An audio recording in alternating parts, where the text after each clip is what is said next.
안녕하십니까, 강방식입니다.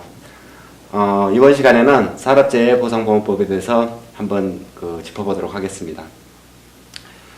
일단 현장에서 불의의 사고를 당한 노동자들이 이 공간을 통해서 조금이나마 도움이 되었으면 합니다.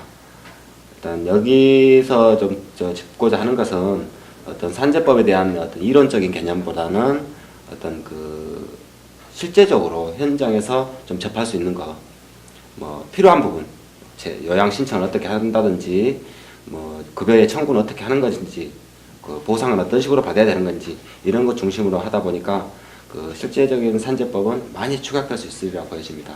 그래서 이런 부분들 중심으로 한번 짚어보도록 하겠습니다. 산업재해보상보험법 하면은 좀 어렵죠. 사실 어려운 건 사실인데, 이걸 이론적으로 접근하고 법이라고 생각하고 접근하다 보니까 많이 어렵다고 생각합니다. 근데 실제로 우리가 권리를 구제를 받아야 될 수단이다 이렇게 생각하면 아주 어려울 게 없다 하나. 그래서 법이라는 거 이것을 생각하지 말자. 권리 구제의 수단이다. 현장에서 재해를 당한 노동자들은 이 산재법을 당연히 적용받고 이것으로 기본으로 해서 보상을 받게 됩니다. 그러면 산재법은 어떤 사람에게 적용이 되느냐? 산재는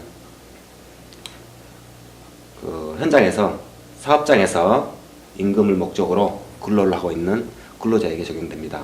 그래서 사업주는 적용되지 않고, 구멍가게 아저씨나 이런 사람들 다 사업주죠. 사업주들은 적용되지 않고 점원 내지는 직원들, 모든 노동자들은 다 적용된다고 보면 될 것 같고요. 일전에는 5인 이상 사업장에만 적용이 됐는데 이제 법이 개정이 돼가지고 전 사업장에 적용되게 됐습니다. 그래서 근로자이면 사업주가 산재보험에 가입을 하든 안 하든 무관하게 산재는 적용되는 것이다.